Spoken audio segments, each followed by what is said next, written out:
My hero academia chapter 404 आ गया है। भाई ये चैप्टर तो पूरा पीक निकला। आई मीन इस चैप्टर का काम था कि ऑल माइट की डेथ को होने से रोकना और ऑल माइट के मरने से क्या इम्पैक्ट पा सकता है और क्या मीनिंग रखती है ऑल माइट की मौत एमएचए की दुनिया में। इस चैप्टर ने उसके पीछे के मीनिंग को परफेक्टली डिलीवर किया विदाउट मिसिंग एनी डिटेल्स। और इस चैप्टर के बाद मुझे समझ आया कि मैंने पहली बार माय हीरो एकेडमिया देखना शुरू क्यों किया था। तो वेलकम दोस्त, आज की वीडियो में हम माय हीरो एकेडमिया चैप्टर 404 का रिव्यू और ब्रेकडाउन करेंगे, जहां इस बार हम इसके पीछे के मीनिंग के बारे में बात करेंगे। तो अब without wasting any more time let's start the video.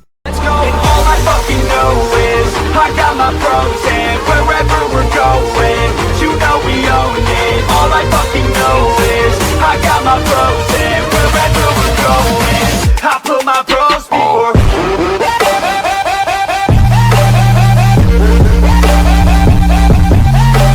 तो चैप्टर की स्टार्टिंग होती है नाइट वे की प्रोफेसी से, जो उसने ऑल माइट की मौत के लिए की होती है। और वो ऑल माइट को कहता है कि तुम एक ऐसे विलन को इनकाउंटर करोगे जिसकी हाथों तुम्हारी बहुत भयानक मौत लिखी हुई है। और इसके बाद हम वापस आते हैं उस सीन की तरफ जहाँ पर all for one all might को ऑलमोस्ट 2 टुकड़ों में चीरने वाला होता है। और दूसरी तरफ इस सीन को देख रही पूरी दुनिया होती है, जहाँ कुछ लोग अपनी रोजाना जिंदगी के काम कर रहे होते हैं, लेकिन वो लोग वो काम रोक कर बस यही दुआ करने लगते हैं कि ऑल माइट नहीं मार सकता। अब हम वापस आते हैं बाकुगो और मिडोरिया की तरफ, जहाँ बाकुगो बहुत स्पीड से यूएसए जंप करके मिडोरिया की तरफ आ रहा होता है और ये सीन ऑल फॉर वन भी देख रहा होता है। और एकदम से बाकुगो मिडोरिया का हाथ पकड़ लेता है और मिड एयर में राउंड सर्कल में घूमने लगते हैं दोनों। अब तुम लोगों में से जो लोग सोच रहे होंगे कि बाकुगो मिडोरिया का हाथ पकड़ के राउंड सर्कल क्यों घूम रहा है, वो भी मिड एयर में, तो इसका आंसर भी तुम्हें चैप्टर में आगे मिलने वाला है। अब वन फॉर ऑल का सेकंड यूजर, जिसका नाम अभी तक पूरी सीरीज में रिवील नहीं किया गया, समझ जाता है कि डेको और बाकुगो क्या करने वाले होते हैं। इसलिए वो मिडोरिया को मना करता है कि वो गियर शिफ्ट यूज ना करे, क्योंकि अगर उसने अभी गियर शिफ्ट यूज किया तो वो ये लड़ाई जीतना भूल जाए। लेकिन सेकंड यूजर डेकू का फेस देखकर सब समझ जाता है कि उसके ये कहने से कुछ बदलने नहीं वाला, क्योंकि डेकू गियर शिफ्ट यूज करेगा। इसलिए सेकंड यूजर जो भी आउटकम निकलेगा उसको एक्सेप्ट करने के लिए तैयार हो जाता है, क्योंकि उसको भी पता है कि ऑल माइट की मौत का कितना मेजर इंपैक्ट पड़ेगा ना सिर्फ मिडोरिया पर, but the whole world can't handle All Might dying. अब तुम लोगों में से किसी को अभी तक समझ नहीं आया कि डेकू और बाकुगो मिड एयर में ऐसे गोल गोल चक्कर क्यों लगा रहे हैं और ये गियर शिफ्ट के बीच में क्या चक्कर है, तो मैं तुम्हें बता दूंगा कि बाकुगो और डेकू ऐसा इसलिए कर रहे हैं कि वो ऑल माइट के पास जल्दी से जा सके और ऑल फॉर वन को रोक सके ऑल माइट को मारने से। एंड इसके लिए बहुत जल्दी ऑल माइट के पास जाना होगा, और इसलिए बाकुगो अपने ब्लास्ट को इस्तेमाल कर रहा है और डेकू उसे गोल गोल घुमा रहा है कि उसकी स्पीड ज्यादा होगी। अब इतना तो तुम्हें ही पता है कि जब किसी चीज को गोल राउंड देकर फेंको तो वो अपनी ओरिजिनल स्पीड से भी ज्यादा फास्ट जाती है। तो फिर हम दोबारा से चैप्टर की तरफ आते हैं। अब डेकू गियर शिफ्ट यूज करते साथ ही बाकुगो को थ्रो कर देता है जहाँ ऑल माइट और ऑल फॉर वन होते हैं, और बाकुगो भी यहाँ पर अपना सबसे स्ट्रॉन्गेस्ट ब्लास्ट यूज करता है और फिर फुल स्पीड से ऑल फॉर वन की तरफ जा रहा होता है। और अब शिगराकी ये देखते हुए मिडोरिया को कहता है कि बेशक तुम कितनी भी कोशिश कर लो वो टाइम पर नहीं पहुंच पाएगा। तुम ये जानते हो ना क्यों मिडोरिया? और तुम्हें फील भी हो रहा है कि तुम्हारे अंदर ऑल माइट का जो वेस्टेज था वो पहले सिर्फ एक अवतार की तरह होता था बिना किसी फॉर्म के, क्योंकि वो अपनी ट्रू फॉर्म में तब तक नहीं आते जब तक वो जिंदा हो, मगर अब वो अवतार ऑल माइट की असली फॉर्म में आ रहा है। क्यों मिडोरिया? अब उस आदमी की मौत इस दुनिया को वापस रियलिटी की तरफ लाएगी जिस आदमी ने इन्हें ख्वाब देखना सिखाया था। और दोस्तों यकीन मानो शिगराकी के वर्ड्स 100% बिल्कुल करेक्ट है और इनके पीछे का मीनिंग सबको समझ आ रहा है कि ऑल माइट की मौत एक ऐसी चीज है जिसे एमएचए की दुनिया में कोई जानकर भी इमेजिन नहीं कर सकता। तो कैसे एक ऑल माइट की मौत इस दुनिया को केस में डाल देगी और ड्रीम्स और होप्स जैसी चीजें कोई मायने नहीं रखेंगी। अब बाकुगो अपनी पूरी ताकत के साथ ऑल माइट को रीच करने की कोशिश कर रहा होता है और इसके बाद हम उन लोगों को देखते हैं जो अपनी दिलो जान से बस एक ही दुआ कर रहे होते हैं कि ऑल माइट को कोई बचा ले, कोई उनके सिंबल ऑफ पीस को बचा ले, बस कोई ऐसा आदमी हो जो ऑल माइट को उसकी फेट से बचा ले। और जब लोगों की इतनी ज्यादा दुआएं आती हो पूरी दुनिया से, जो कि इस टाइम अपनी जान की परवाह किए बगैर बस ऑल माइट को बचाने की दुआ मांगते हैं, बस कोई इनकी दुआ सुन ले। और अगले ही पैनल में हम देखते हैं कि बाकुगो ऑल माइट को ऑल फॉर वन से छुड़ा के निकल जाता है और ऑल माइट बाकुगो को देखकर बोलता है कि यंग बाकुगो। और इसी के साथ बाकुगो ऑल माइट को बचाने के साथ पूरी दुनिया को होप देता है कि हम ये लड़ाई जरूर जीतेंगे। अब जोइस ऑल माइट बच गया, इसके लिए मैं तो बहुत खुश हूँ, मगर तुम में से जो लोग सोच रहे हैं कि ऑल माइट अपनी भयानक फेट से कैसे बच गया, तो उसका आंसर बिल्कुल सिंपल है, होप, जो लोगों की दुआओं में थी, जहाँ पूरी दुनिया सब कुछ छोड़ के ऑल माइट के लिए दुआ मांगे और उम्मीद करे कि ऑल माइट बच जाएगा। तो ये दुआएं जो पूरी दुनिया कर रही थी, इसकी ताकत ने ऑल माइट की फेट को बदल दिया। और हमने पहले होते हुए देखा था जब डेकू ओवरऑल से फाइट के दौरान नाइट वे की प्रोफेसी में अपनी डेथ को बदल देता है। और इस चैप्टर में हमें बाकुगो सिंबल ऑफ पीस बनते हुए नजर आ रहा होता है, क्योंकि जहाँ पूरी दुनिया हार मानने वाली थी और कोई रास्ता नजर नहीं आता कि ऑल माइट जिंदा बचेगा, यहाँ तक कि मैंने खुद सोच लिया कि ऑल माइट अब नहीं बच पाएगा, मगर बाकुगो उस टाइम पे पूरी दुनिया के लिए एक मसीहा बन गया जिस वक्त पर उन्हें उसकी सबसे ज्यादा जरूरत थी और ऑल माइट को बचा लिया। इस टाइम बाकुगो ने ना सिर्फ दुनिया को दोबारा से उम्मीद दी, बल्कि अपने खुद के गिल्ट से भी आजाद हो गया, जो वो अपनी गलती समझता था कि उसकी वजह से ऑल माइट रिटायर हुआ है और अपनी पावर्स खो दी।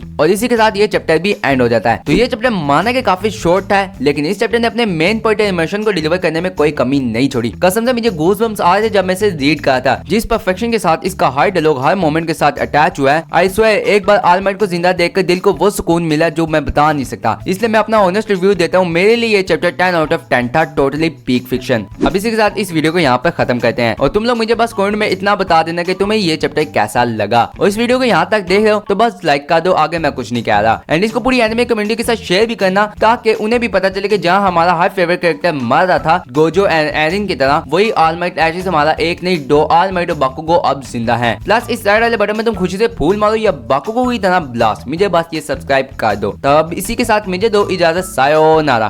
गोजो तू टेंशन मत ले, गेगे तुझे भी जिंदा कर देगा, होप सो।